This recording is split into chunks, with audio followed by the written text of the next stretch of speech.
Okay. Hi guys, I'm so excited to have our next comedian. She is a genius. I saw her perform. I laughed so hard. And she's going to bring a different perspective than I think what the average comedian brings, which I think is amazing because she's a state lawyer. She has an interesting perspective on millennials and other generations that I think other comedians don't even have the ability to see. So welcome, Anita. How are you doing? Oh, I'm just doing fine. Thank you. I'm not really an estate lawyer. I do mostly wills and trusts. See, I messed up already. I'm No, like the that's first. all right. Well, I don't do a lot of probate. Probate is so annoying, but I'll say, have you been through one? yeah. Oh, and that's why Yes. it's so easy to do trusts, because all trusts do is avoid probate. Yeah, I love it. So, can you tell us how you got started in your career? Well, I didn't start law school until I was in my 40s, and I thought it would be easier, but it wasn't. I would never do it again. But I became a lawyer when I was 50. Wow, and amazing! I'm not a genius. It took me 2 times to pass the bar. Well, still, it took Hillary twice, right? Oh, did yeah? I don't know. She didn't pass the first time. That's all. No, it's no shame. It's just that you don't. It's not that you don't study hard. You don't study right. And when you figure out how to study correctly, then you'll pass the bar. But I had a friend that took it 8 or 9 times. He passed, and he's still practicing. 8 or 9 times. 8 or 9 times. 9 times a charm. He's a good lawyer. He's a good lawyer. That's so interesting. So what did you do before that? I just lived off my husband. Genius. That's my goal. I did it backwards. What am I doing with my life?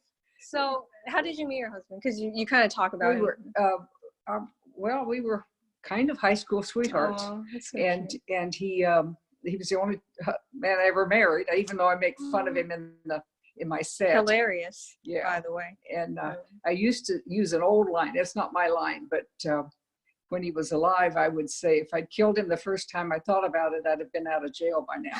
And as I said, it's an old line, but it got a laugh. I know it's a good marriage when the wife says she wants to kill him instead of divorce him. You know what I mean? And it's a bad marriage.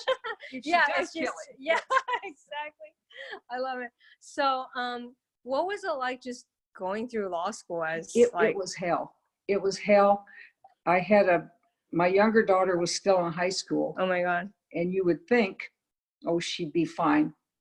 But if I wasn't in school, I was studying, and my husband took over the cooking which was nice. Yeah, he said, I'll do the cooking while you're in law school. Oh. But nobody ever asked me to cook again. And so he just kept on doing the cooking. But it was tough. I imagine. I wish I had waited 3 more years until she was out of high school, and things would have been pretty much the same. But I'm glad I did it. I love doing what I do, and I wouldn't want to be like defending criminals or handling divorces. I like what I do. I love it. So how did you decide on trusts, as a specific field? Another attorney. I started getting trusts for another attorney to do, and he would pay me a commission. Oh, sweet. And he finally said, I'm retiring, and he taught me how to do them and gave me some of his templates, I guess you'd call it. And I'm so glad we did it. And then I say my younger daughter is my paralegal and my notary. Love it. So now I get to see her all the time. Aww. And she lives a mile away from me. Your house is amazing, by the way. Oh, thank you. Thank you. Well, I thanks to my husband, who worked like a dog. What did he do? We owned a garage, an automotive repair garage. I still have it. Wow. And nice. I haven't rented out, but he was a good man. That's a good man, ladies. Okay, that's a good man. He was a good, and he could cook. So that was good. That's like a jackpot. Yes, that's amazing. And you're amazing, obviously. Oh, so he was a lucky man as well. Oh. So how did you start stand-up comedy? Oh, during law school. That's hilarious. Law school was really horrendous. It was very stressful, and I started going to the Comedy Store in La Jolla, the La Jolla okay. Comedy Store, Okay. and doing open mic nights. I think it was Monday nights, and they allowed you to do 3 minutes, and so you just go down and go on, and it was an invaluable experience. And I'm sure that's how you probably got started, as open mic night. Yeah, we'll talk about it later. what was Great experience. Sometimes it's terrible. The worst night I had was there were 2 people in the audience. By the time I got on, there were 2 people in the audience, and one left before I was done, and the other one turned out to be a street person who had come in to get warm. So I mean, it's not all. It's sometimes all fun games. Yeah, sometimes just you never know. So, do you remember your first open mic performance and what you were feeling at the time? I remember my first performance was on a cruise ship. Oh wow, how was that? Cruise ships used to have talent shows the night before they docked. I guess so. If you didn't do well, you only had to spend one more night on the ship. And my younger daughter and I worked on an 8-minute routine, and it went very well, and I was very excited. And so then, this was in the summer, so then I went back to law school, and then I started doing open mic nights at the La Jolla Comedy Store. I love it. So how long have you been doing comedy? Even longer than 30 years off and on. Wow, that's amazing. And I haven't done it all that time. But still, like it's been fun. It's like riding a bike. You know, you never forget. That's true. Yeah. Oh yeah, you think you've quit, but you haven't. Yeah. So, what are your favorite topics to talk about? Well, I was trying to analyze myself. I have this in my set. I have a 17-year-old grandson. Is he here? Who lives with me. And he's been 17 for several years. But I talk about him, and this gives me a way to talk about modern topics and language. Yeah. Genius. Yes. And I still have, the expressions they use. I have to update them every once in a while. So I still ask my grandkids now, can I still use this expression? Yeah. I can't say on fleek anymore. Yeah. And I can't say swag so much You're right. anymore. Yeah. There's certain words You're right. Yeah, that's been out, and I didn't even notice. Yeah. And now things are dope and woke and sick. Yes. And I can use those words, but it's a way of a tie between my age and the younger generation. I love it. And my grandson did stay with me a lot when he was in high school, but he didn't live with me. Okay. Because your routine is so funny. And I keep changing it, and I have in there that he saw me naked once, and I really don't think hilarious. He saw me naked. That's really, I love it. You don't tell all the truth in comedy. Exactly. That's where the fun is. So this is interesting to me because you are very different from, I guess, the comedians who frequent it, for lack of a better term. Do you feel like it's an advantage or disadvantage, or you feel like it doesn't matter? I have my niche, and everyone is always very nice to me. I love comics. You hear horrible things about comics, but they're wonderful people, and comics don't really say ugly things to each other face to face, and sometimes they will give you suggestions. I've gotten several lines. Where do you hang out? I need to know where you hang out. I need to know where you hang out because the Shamrock, which is Shamrock. It's in Marietta, but it's an Irish pub. Okay, that makes sense. It's a wonderful venue. They do comedy on Tuesday nights. Some nights it's open mic. Some nights it's a contest.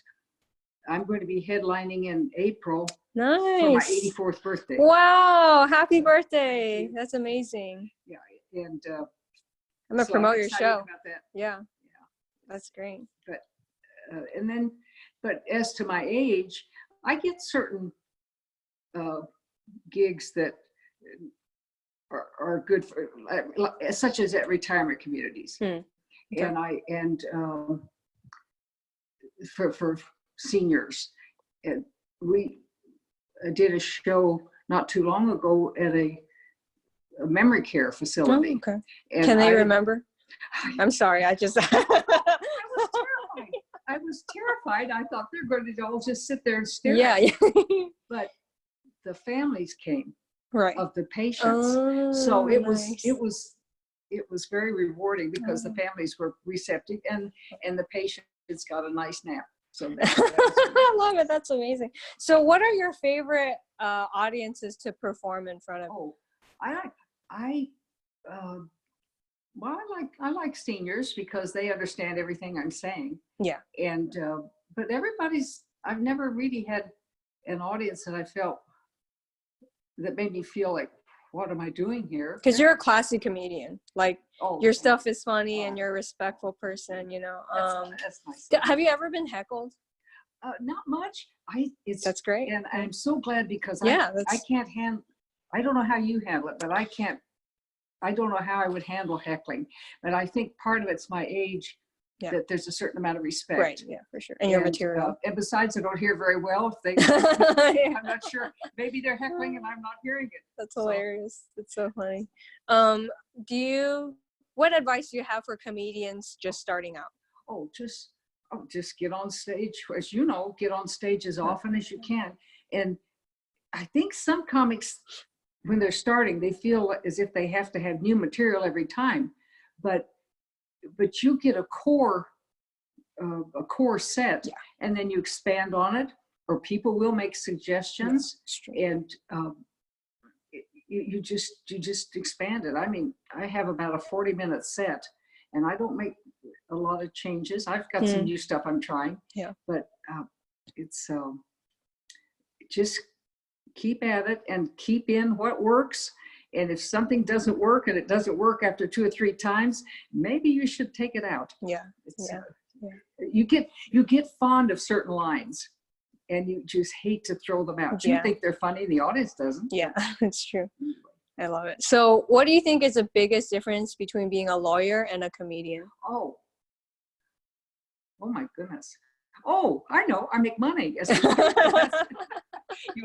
I'll never get rich as a comic, and I'll probably never be famous. I enjoy. You never know. I enjoy where I am here in this town, and I like it. I don't think I'd want to be traveling a lot. That's true. Yeah. This is fun, but yes, the trust put food on the table. Awesome. And are you still practicing? Yes. Awesome. Oh, yeah, so let's do advertising. Yes. That's what is here on my. This is part. Oh, you're already doing it. That's amazing. Yeah. Can you tell us like what you do and who you help and why it's important for people to do trust? Thank you. Thank you. A trust does one thing. A trust is a way to hold title to avoid probate, and that's all it is. And it's so simple, but I charge. I'll say it. I charge $600 for a trust. And probate is like at least appreciative. You won't care, you'll be dead. Right, but they will. Your kids will appreciate that you did. Especially if you have multiple children, you don't want them to fight. $600 is all you need, really. Plus the cost of recording the new deed. I must. Yes. So, do you have a website? How can we work with you? If we want I have a website for my comedy, but not for my law. It's just AnitaMilner.com. Okay. They contact her through the website. I'm going to drop a link so that you guys can see it, because I think it's one of those things where you should just do it, because in case something happens, you're protected. It's there. And it's like, and most people don't have their trust done until they're dying. Seniors. But young people die too. Yeah, you never know. And you don't have to be, if there's a couple and one of you dies, you still have time to do the trust. Yes. But if you could both die in a car accident, that's very true. It's too late, and your kids will be mad. Yeah. You heard it here first, folks. So how can we? Oh, okay. What's the funniest thing that's happened to you as a lawyer, Oh, or funny lawyer joke, or estate lawyer joke? oh my gosh, I never Or even you trust it. thought about that. I can't think of anything. But we have lots I'm of sure. fun. Yeah, a lot. Yeah, and I love this field because I don't have to go to court, and every time I go to court, I have to go to the bathroom a lot, and you don't have to get in front of a judge. Judges scare me to death, and I go to church with a couple of judges, but I would be scared to be in court with them. That's hilarious. So anything else you would like to advise our listeners on? They're mostly kind of millennials. They're mostly millennials. So do you have any advice? In the audience? Yeah, most likely. Podcast. Well, just I hope you all live to be as old as I am. Woohoo! Yeah, because if we don't get our act together, we might not, because we're kind of crazy. So thank you so much. Can you repeat your website again so people can find you? My comedy website is AnitaMilner.com. That's all it is. Awesome. And then she's going to do her birthday bash, and she's available for bookings. So book her, because she's amazing. And I may not live forever. Exactly. You guys, this recording. But we all need to do trust as well. You know, it's just who knows. If you own a house or are buying a house, you don't need one if you don't have a house. If you have nothing, like a millennial man, then you stay away from those. I know, right? I gotta stay away from that. All right, it's been amazing. Thank you so much, Anita. I hope to have you on the future podcast. Thank you. Thank you.